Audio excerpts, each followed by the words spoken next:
Horse, দেখি আমি একে একটা ব্রেড খাওয়াতে পারি কিনা। নে খা, খেয়ে নে, খেয়ে নে। ও মাই গড, খেয়ে নিল গাইস। তোমরা তো জানো আমি গিয়েছিলাম কোচবিহারে। কোচবিহার এত বড় শহর হওয়ার পরেও আজকে রাতটা আমাদের কাটাতে হলো ফুটপাতে, না মানে গাইস 5 স্টার হোটেলে। তো চলো তোমাদেরকে আজকে 5 স্টার হোটেলের বেডশিট দেখাচ্ছি।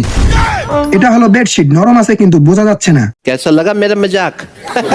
তারপর রাতে কানের পাশে অনেক ধরনের সিঙ্গার এসে তাদের ফ্রি মিউজিক আমাকে শোনাচ্ছিল। তারপর সকালে উঠে চলে গেলাম ফ্রেশ হতে। আয়না তো আছে কিন্তু আমার ফেসটাই নাই। মানে গাইস আমার মনে হচ্ছে পাখিকে উল্টো করে তাদের পেছন দিয়ে এই আয়নার উপর মনে হচ্ছে তৃতীয় বিশ্বযুদ্ধটা হয়ে গেছে। মানে আমি গিয়েছিলাম হাসপাতালে, আর হাসপাতালের ভিতরে নাকি মিষ্টি দিচ্ছে। नहीं मैं गाली नहीं दे सकता। नहीं गाली नहीं देना। फैमिली फैमिली देखती है, वरना मैं ऐसे ऐसी गाली दूं ऐसे। তারপর চলে গেলাম হাসপাতালের উপরে, আর সেখানে ছিল আমার একটা ছোট্ট পাপা অ্যাডমিট। এটা হলো আমার পাপ্পা, কেউ নজর দেবে না, কিউট আছে কিন্তু। তো আজকের ভিডিও এতটুকু। এরকম আলতু ফালতু ব্লগ ভিডিও দেখার জন্য জুলিয়াস ব্লগকে অবশ্যই ফলো করো। Thanks for watching, bye bye guys.